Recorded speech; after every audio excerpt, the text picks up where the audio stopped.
El ambiente tenía un olor extraño, como metal caliente mezclado con culpa. El taller donde estaba Marco seguía en silencio, iluminado solo por luces rojas de emergencia que parpadeaban sin descanso. Apoyado junto a una máquina elevadora vieja, miraba el techo y pensaba, una vez más, en cómo había llegado a ese punto tan absurdo. Frente a él, una pantalla rota mostraba un aviso nada alentador. Peligro máximo. Evacuar de inmediato. Presencia hostil confirmada. Normalmente ese mensaje habría sido casi gracioso, pero no lo era cuando estaba solo. El detalle incómodo era que la evacuación había ocurrido horas antes. Sin él. Todos se habían ido, menos Marco, que había decidido quedarse arreglando un fallo menor. Según él, claro. Había avisado a Ríos, el jefe de turno, que el sistema de enfriamiento hacía un ruido horrible, como si algo estuviera sufriendo. Ríos respondió que podía esperar. Siempre podía esperar. No pudo. El ruido empeoró justo cuando las alarmas empezaron a sonar. Marco salió del conducto cubierto de líquido azul y malas decisiones, solo para ver cómo la última nave desaparecía entre las nubes densas del planeta Nebel 4. Allí se quedó, goteando y mirando el cielo, sintiendo algo parecido al abandono total. Horas después, seguía vivo, escondido en una zona técnica mientras la base se apagaba poco a poco. En una esquina, revisó un monitor táctico. Había señales moviéndose hacia la instalación. Muchas. Avanzaban con orden, sin prisas. Eso no era buena señal. Marco no era soldado. Era técnico. Su entrenamiento militar había sido corto y poco útil. Básicamente le enseñaron a no hacerse daño solo y a llenar formularios. Aún así, respiró hondo. Vale, piensa, se dijo. ¿Qué haría alguien que sabe lo que hace? Las defensas automáticas estaban fuera de servicio. Las puertas eran resistentes, pero no milagrosas. Y el equipo de seguridad había sido retirado semanas antes. La base era un almacén grande con habitaciones vacías y kilómetros de túneles mal diseñados. Túneles que Marco conocía demasiado bien. Y ahí nació una idea. Mala. Muy mala. Pero era eso o nada. Se levantó, con la espalda protestando, y sonrió con nerviosismo. Veamos qué cosas peligrosas puedo reutilizar. Durante un rato, corrió por los depósitos como un ladrón desesperado. Encontró cargas de minería, herramientas de rescate, piezas experimentales con etiquetas de no usar. Las ignoró todas, y luego las agarró. Cuando terminó, parecía un desastre ambulante. Desde una cámara externa vio a los intrusos. Figuras altas, con armaduras oscuras, moviéndose como si todo estuviera ensayado. No eran torpes. Eso lo preocupó. Colocó su primera trampa en un pasillo largo. Nada sofisticado. Simple. Luego preparó algo peor, desvió el sistema de enfriamiento hacia la ventilación de una zona secundaria. No sabía si funcionaría, pero sonaba peligroso. Eso bastaba. La base ahora parecía más una locura técnica que una defensa real. Se escondió en lo que antes era la sala de control, sosteniendo una herramienta modificada que claramente no debía usarse así. Estaba caliente, inestable y probablemente mortal, para ambos lados. La puerta exterior se abrió con un sonido lento. Entraron uno. Luego más. Se movían en silencio, revisando todo. Hablaban entre ellos con sonidos extraños, casi musicales. Uno avanzó hacia el pasillo de la trampa.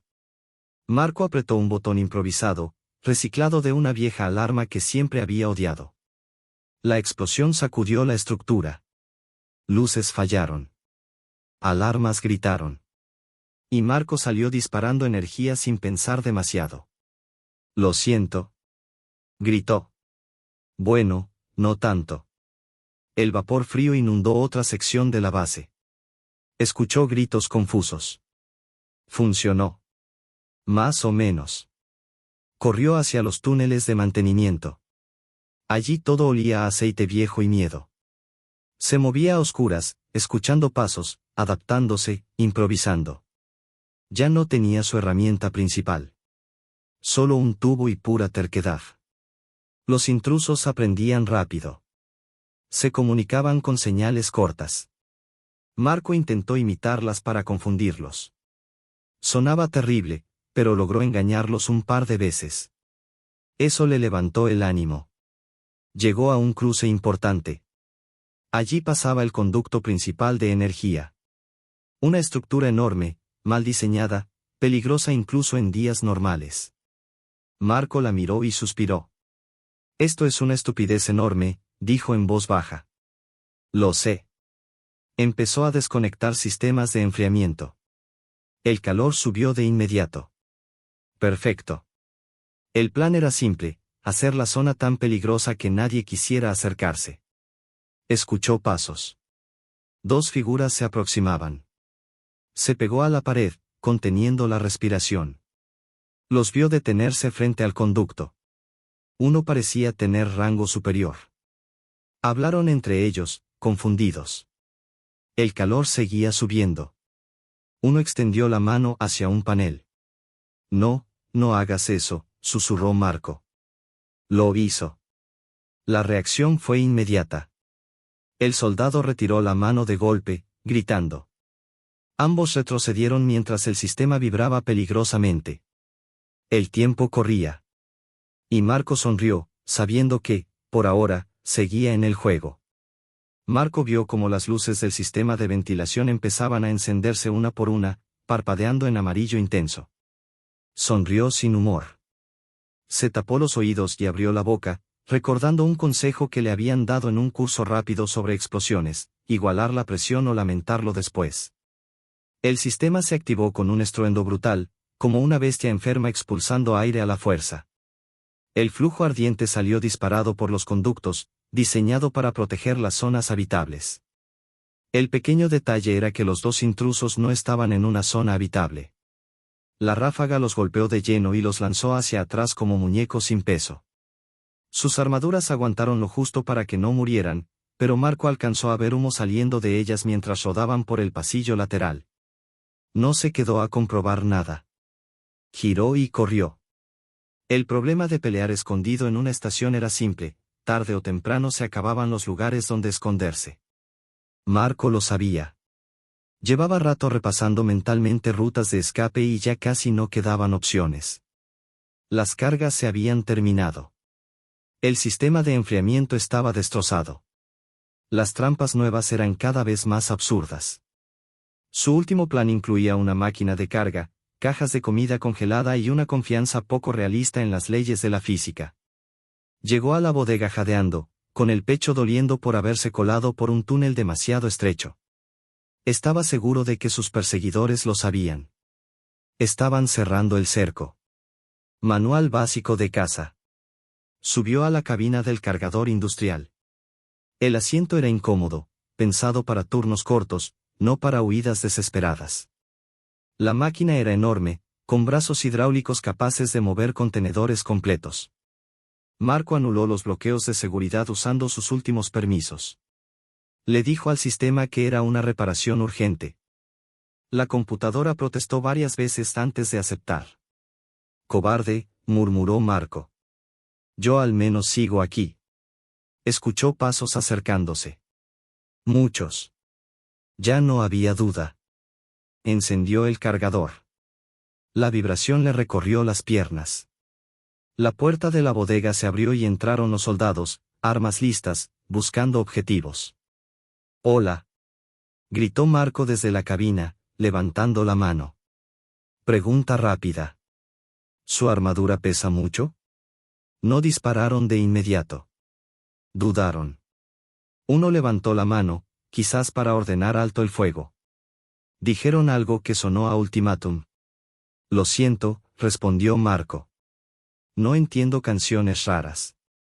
Y tiró de la palanca. El brazo del cargador giró con una pila enorme de raciones congeladas sujetas por el imán. Se movió demasiado rápido. Ridículamente rápido. El impacto fue directo contra el grupo delantero, dispersándolos en todas direcciones. Marco no frenó. Avanzó con el cargador, las orugas rompiendo el suelo, obligando al resto a apartarse. Golpeó a uno con el brazo extendido mientras gritaba algo incoherente que podía ser un grito de guerra o una queja al universo. En órbita, muy lejos de allí, una nave de mando observaba la escena. En el puente, la gobernante Kalira miraba una proyección donde la estación aparecía como un punto naranja parpadeante sobre la superficie gris del planeta. No entendía cómo un solo humano estaba causando tantos problemas. La comandante terrestre pide autorización para destruir toda la instalación, informó una oficial, claramente incómoda. Considera que los asaltos directos ya no son eficientes. Kalira frunció el ceño. ¿Destruirla? ¿Por un técnico? Los datos seguían llegando. Demasiados heridos. Ningún muerto, pero suficientes para resultar molestos. Según inteligencia, continuó la oficial, el humano no tiene entrenamiento militar. Está usando la estación como arma. Kalira ordenó mostrar grabaciones. Vio al humano detonar pasillos, pedir disculpas antes de atacar, inundar zonas con vapor tóxico y huir por túneles imposibles. Vio comida usada como proyectil. Máquinas convertidas en arietes. No nos está atacando, dijo despacio. Está obligando al entorno a hacerlo. Sus métodos son ineficientes, respondieron. Pero funcionan. 43 soldados asignados. 16 fuera de combate. Kalira sintió algo extraño. No admiración. No aún. Pero sí curiosidad. La puerta del puente se abrió y entró Saria, su hermana menor, aún con la armadura marcada por batallas recientes. He oído que un cuidador nos está dando problemas, dijo con media sonrisa. Ingeniero, corrigió Kalira. Y nos está enseñando algo que no queríamos ver. Saria estudió los datos.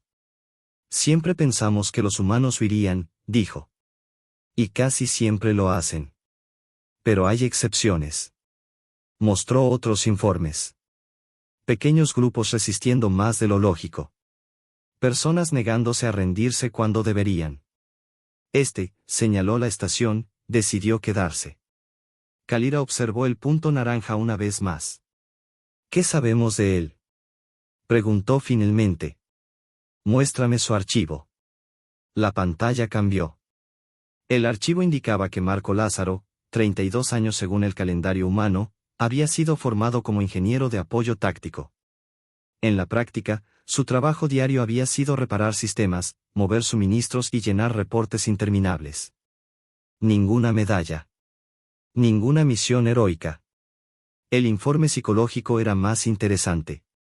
Alta capacidad cognitiva, humor sarcástico bajo presión y una clara tendencia a resolver problemas de formas poco ortodoxas, incluso ignorando normas establecidas cuando éstas estorbaban. En ese momento, según el análisis, estaba demostrando exactamente eso. Saria observó los datos con una expresión que rozaba la diversión. La emperatriz Kalira no sonrió, pero tomó una decisión rápida. De esas que nacen de años de mando y de entender cuando una situación deja de ser trivial. Se giró hacia Tess, que se enderezó antes incluso de recibir la orden. Retira a las fuerzas del comandante Barok, dijo Kalira. Que rodeen la instalación, pero detengan cualquier ataque. El puente quedó en silencio. Mi emperatriz, empezó Tess. Iré allí, añadió Kalira. Las orejas de Saria se inclinaron hacia adelante, sorprendida. Eso no tiene precedentes, dijo con cuidado. Lo sé, respondió Kalira. Preparad mi lanzadera. Invoco el derecho de encuentro directo. El impacto de esas palabras fue inmediato. Era una tradición antigua, casi olvidada. Permitía a la máxima autoridad enfrentar en persona a un enemigo que hubiera demostrado valor o habilidad excepcional. Ninguna emperatriz lo había usado en generaciones. Se lo ha ganado, concluyó. Lo sepa o no. Marco volvió en sí con la misma sensación que cuando recuerdas de golpe una cita con el dentista. Cada parte de su cuerpo dolía de una forma creativa. Su brazo izquierdo estaba claramente mal colocado. Las costillas parecían ensayando para una banda. Algo caliente le corría por la cara. ¿Sangre, o refrigerante? Difícil saberlo. Estaba sentado contra algo sólido. El cargador industrial yacía muerto a pocos metros. Había dejado de contar los enfrentamientos. Su último plan había incluido el núcleo de energía de la estación, un pulso electromagnético y una confianza excesiva en que nada explotara del todo. El pulso había funcionado. Demasiado bien. Toda la electrónica avanzada había quedado inutilizada. Luces, sistemas, armas improvisadas. Y, por supuesto, él había estado demasiado cerca. La iluminación de emergencia se encendía a duras penas entre humo y polvo. Marco intentó moverse. Su cuerpo se negó formalmente. Abrió los ojos del todo. Estaba rodeado. Un círculo perfecto de soldados, unos 20, con armaduras quemadas pero funcionales. No apuntaban armas. Eso era buena señal. ¿O mala? No estaba seguro. Vale, dijo con voz rasposa. Supongo que ninguno quiere negociar una rendición amistosa. No hubo respuesta, pero varios cascos se inclinaron, como consultando algo. Entonces el círculo se abrió. Entró alguien diferente. Alta. Imponente. Su armadura era más elaborada, con grabados que reflejaban la luz roja. Pero fue su rostro lo que hizo que el cerebro cansado de Marco se trabara. Demasiado humano, excepto por las orejas, largas y elegantes, extendidas hacia atrás de forma imposible. Dijo algo en ese idioma musical. Los soldados respondieron y se retiraron, dejándolos solos. Tú eres Marco Lázaro, dijo ella en un inglés perfecto. Culpable, respondió él. Y tú eres claramente la jefa. Ella se agachó hasta quedar a su altura.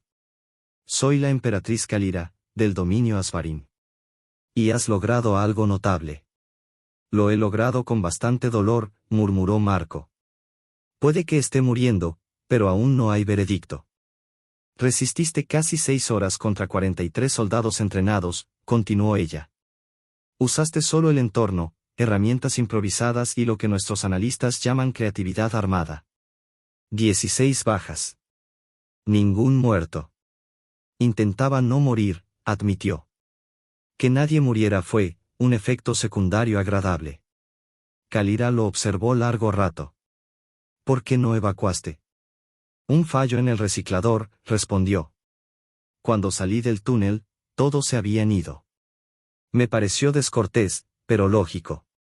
Y cuando estás solo frente a una invasión, decides algo. ¿Luchar? No, corrigió Marco. Decidí no morir en silencio. Luchar habría implicado un plan. Yo solo tenía experiencia en mantenimiento y una fuerte objeción a morir en mi lugar de trabajo. Eso provocó algo parecido a una sonrisa. Valoramos la valentía, dijo Kalira.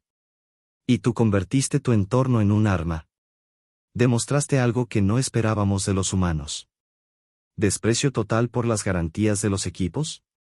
Aventuró Marco. Exactamente. Hizo una pausa. Vine a este mundo esperando una conquista simple. Has complicado ese cálculo. Marco tragó saliva. ¿Y ahora qué? Preguntó. Ya no tengo nada que explotar. Kalira extendió la mano. Ahora tienes una elección. Puedes quedarte aquí mientras seguimos avanzando. O puedes venir conmigo y ayudarme a entender por qué un técnico con llave inglesa fue más problemático que una guarnición entera. Marco miró la mano. Luego el cielo gris a través de las paredes rotas. Esta es la peor entrevista de trabajo que he tenido, dijo. Aún así, tomó su mano. Ella lo ayudó a ponerse de pie con facilidad sorprendente. Él se tambaleó y ella lo sostuvo por el hombro. Si voy a ayudarte a entender a los humanos, añadió Marco mientras caminaban, deberías saber que somos malos comunicándonos, tomamos decisiones horribles bajo estrés y bromeamos sobre cosas que nos aterrorizan. Empiezo a entenderlo, dijo Kalira, sonriendo de verdad. Mientras avanzaban hacia la plataforma de aterrizaje, Marco comprendió lo absurdo de todo. Había sobrevivido por terquedad. Y ahora, sangrando sobre una armadura carísima, caminaba hacia una nave alienígena. Por cierto, añadió, Voy a necesitar atención médica. Y algo fuerte de beber. ¿Tienen alcohol? La risa de Kalira resonó entre las ruinas. No. El cielo de Nebel 4 seguía cubierto de nubes densas cuando la lanzadera se elevó, dejando atrás la estación destrozada. Marco observó cómo el lugar donde había pasado más de un año se hacía pequeño, pensando que nunca imaginó despedirse así, medio inconsciente y escoltado por soldados alienígenas. Dentro de la nave, todo era silencioso y extraño. Le vendaron heridas, le inyectaron algo que ardió y luego alivió el dolor. No entendía la tecnología, pero funcionaba, y eso le bastaba. Kalira lo observaba a distancia, no como prisionero, sino como un problema interesante que aún no sabía cómo resolver. Marco cerró los ojos un momento. Estaba agotado, roto y muy lejos de casa. Aún así, una idea insistente no lo dejaba en paz. Si una sola persona había logrado frenar una invasión por horas usando ductos rotos y malas decisiones, quizá la humanidad no estaba tan perdida como todos pensaban. Cuando volvió a abrir los ojos, la nave ya estaba en salto. No sabía qué le esperaba, interrogatorios, alianzas imposibles o algo peor. Pero por primera vez desde que sonaron las alarmas, Marco sonrió. Seguía vivo. Y eso, por ahora, era suficiente.